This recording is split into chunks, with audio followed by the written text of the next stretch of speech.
বালিগঞ্জের আবাসন থেকে পড়ে মৃত্যু এবং লয়ারের এই মৃত্যুর ঘটনায় সত্যি চারিদিকে আমরা দেখেছি যে নানা আলোচনা। জানলা থেকে পড়ে মৃত্যু আইনজীবীর স্ত্রী, ছেলের সঙ্গেই ফ্ল্যাটে থাকতেন কৌস্তব দাস। ফ্ল্যাটের জানলা থেকে পড়ে মৃত্যু হয় তার।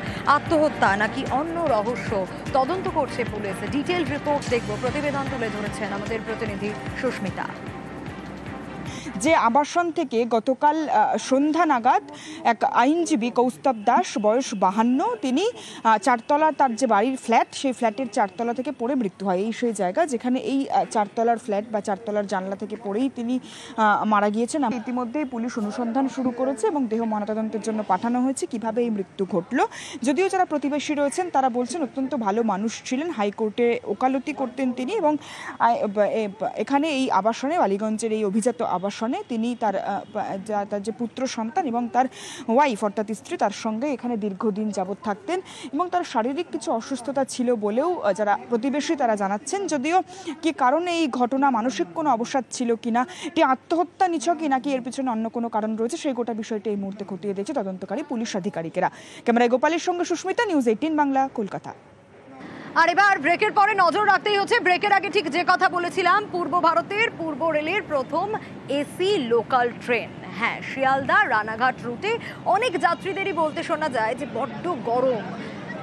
মেট্রোয় যখন সব এসি, তখন যদি লোকাল ট্রেনটাও এসি করা যেত, অনেক যাত্রী এরকম বলেন। আর এবার হয়তো একে একে অন্যান্য লোকাল ট্রেনের ক্ষেত্রেও এই সুবিধে পাওয়া যাবে, কিন্তু প্রথম রুট হচ্ছে শিয়ালদা থেকে রানাঘাট। আগামীকাল থেকেই শিয়ালদা রানাঘাট রুটে নিয়মিত চলবে এসি লোকাল। আজ উদ্বোধন হয়ে গেল। আর ট্রেনের ন্যূনতম ভাড়া কত, যেটা সকলে জানতে চান, 35 টাকা, আর সর্বোচ্চ ভাড়া 120 টাকা। প্রতি কোচে গড়ে 96 জন করে যাত্রীর বসার ব্যবস্থা রয়েছে।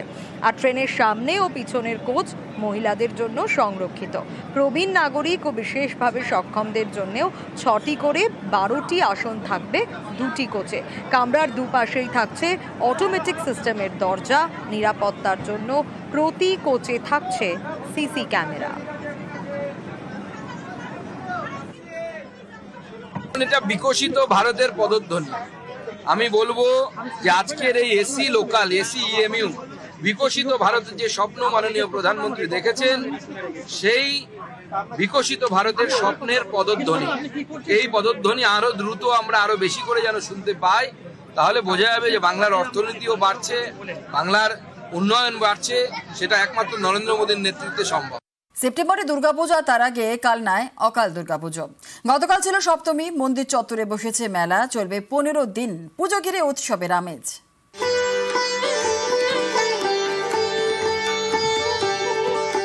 নানা রঙের আলো, বসেছে মেলা, সেজে উঠেছে মন্দির। দুর্গাপুজোর আগেই দুর্গাপুজোর আমেজ। কালনায় মহিষ মর্দিনী পুজো। আমরা আনন্দ করি, আমাদের খুব ভালো লাগে এবং সবাই এখানে মিলিত হয়। আমাদের অনেক পুরনো বন্ধু বান্ধবের সঙ্গেও এখানে দেখা হয়। এইরকম পুজোর অপেক্ষায় আমরা অনেক দিন ধরে আশা করে থাকি। পূর্ব বর্ধমানের কালনা, এখানেই প্রায় 200 বছরেরও বেশি পুরনো মহিষমর্দিনী পুজো। কথিত রয়েছে ভাগীরথীতে কালনায় ভেসে আসে কাঠামো। স্বপ্নাদেশে শুরু হয় পুজো, একেবারে দুর্গাপুজোর মতো। প্রথমে ছিল হোগলা পাতার ছাউনি, পরে মন্দির তৈরি হয়। এই পুজোয় শনিবার সপ্তমী, দশমীতে বিসর্জন। মন্দিরে পুণ্যার্থীদের ভিড়, বাইরে বসেছে মেলা। 15 দিন ধরে চলবে এই পুজো ঘিরে জমজমাট কালনা শহর। ওনার সমস্ত সব কিছু নির্দেশের জন্য এই পুজো আমরা পালন করি এবং কালনাবাসী যে আমরা সবাই গর্বিত। আমাদের এই কালনাতে প্রতিটি বাড়িতেই দূর দূরান্ত থেকে বহু আত্মীয়স্বজন আসে। 4 দিন ধরে এই পুজো হয়, ষষ্ঠী থেকেই শুরু হয়ে যায়। অকাল দুর্গাপুজো, কালনায় উৎসবের আমেজ। জোর দেওয়া হয়েছে নিরাপত্তায়। যেটা হয়েছে 4 দিন প্রসাদ আছে, তারপরে বস্ত্র বিতরণ আছে, প্রতিদিন সন্ধ্যাবেলাতে সাংস্কৃতিক অনুষ্ঠান আছে, রাত্রিবেলা যাত্রাপালা আছে। কালনা থেকে নবকুমার রায়, নিউজ 18 বাংলা। সবুজ বাঁচাতে গাছে রাখি।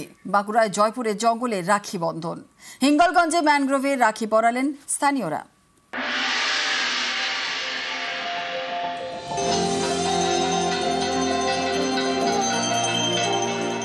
রাখি বন্ধনের উৎসব। রাখি বলে আয় আরো বেঁধে বেঁধে থাকি, প্রাণে রাখি, হাতে রাখি, ম্যানগ্রোভে রাখি। বারবার ঝড়ের সামনে প্রাকৃতিক ঢাল হিসেবে দাঁড়ায় সুন্দরবনের ম্যানগ্রোভ।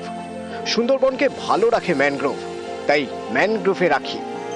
উত্তর 24 পরগনার হিঙ্গলগঞ্জ এখানকার বরুণহাটে ম্যানগ্রোভে রাখি পরালেন স্থানীয়রা। তোমরা ম্যানগ্রোভ বাঁচানোরই একটা বার্তা দিলাম, যাতে আমরা মানে কারণ ম্যানগ্রোভ বাঁচলেই তো আমাদের এই বাঁধ বাঁচবে, আমাদের গ্রাম বাঁচবে। সেই জন্যই আমরা আজকে ম্যানগ্রোভকে গাছ মানে রাখি পরিয়ে সম্বন্ধ জানাম যে আমাদেরকে ম্যানগ্রোভ বাঁচাতে হবে। ম্যানগ্রোভ বাঁচালেই আমাদের বাঁধ বাঁচবে, গ্রাম বাঁচবে। নদীর ধারে এই গাছগুলো মানে ম্যানগ্রোভকে বাঁচিয়ে আমরা বাঁচতে পারি। ম্যানগ্রোভকে ওই জন্য সেই উপলক্ষে আমরা রাখি পরিয়েছি। আর একটি গাছ একটি প্রাণ আমরা সবাই জানি, সেই কারণে ম্যানগ্রোভকে রাখি পরানো।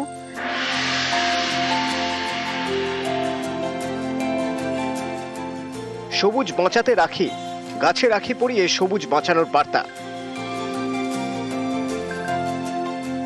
বাঁকুড়ায় জয়পুরের জঙ্গল, সেখানে শাল গাছে রাখি পরালেন বন দপ্তরের কর্মীরা এবং আধিকারিকরা। জয়পুরের জঙ্গলে গাছে রাখি পরালো স্কুল পড়ুয়ারাও।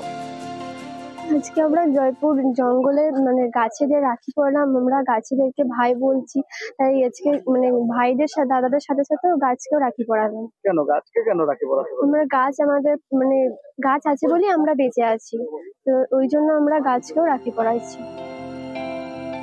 উত্তর 24 পরগনা থেকে অনুপম সাহা এবং বাঁকুড়া থেকে দেবব্রত মণ্ডল, নিউজ 18 বাংলা।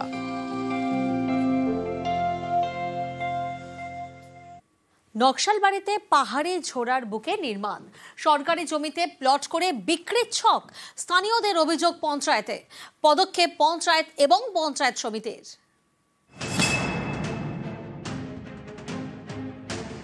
শিলিগুড়ির নকশালবাড়ি, এখানকার হাড়িয়া মোড়ের পাশ দিয়ে বয়ে গিয়েছে পাহাড়ি ঝোড়া। এই ঝোড়ার পাশেই রয়েছে কয়েক বিঘা সরকারি জমি। পানিঘাটা মোড় বাগডোগরা রাজ্য সড়কের কাছে।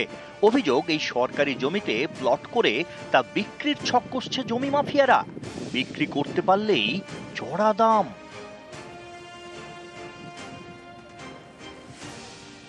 পাহাড়ি ঝোড়ার উপর কয়েকদিন ধরেই চলছে কংক্রিটের নির্মাণ, যাতে সহজেই ঝোড়া পার করে জমিতে যাওয়া যায়। স্থানীয়দের থেকে এই অভিযোগ শুনে শনিবার হাড়িয়া মোড়ে যান সরকারি প্রতিনিধিরা এবং আমরা ল্যান্ড ডিপার্টমেন্ট থেকে তথ্য চাইব, জমির স্ট্যাটাস কি আছে, কতটা কি আমাদের গভর্নমেন্টের জমি আছে, এবং সেই রিপোর্ট পাওয়ার পরে আমরা পরবর্তী পদক্ষেপ নিব এবং গভর্নমেন্টের জমি যদি দখল হয়ে থাকে সেগুলো উদ্ধার করে গভর্নমেন্টের বোর্ড লাগানো হবে। যদি আমরা দেখি ইনভেস্টিগেশনের পর এটা 1 নম্বর খতিয়ান, তবে আমরা এর আগেও আমরা মনিরামে অনেক জমি উদ্ধার করেছি, আমরা এটাকে উদ্ধার করে সরকারি বোর্ড লাগিয়ে দিই।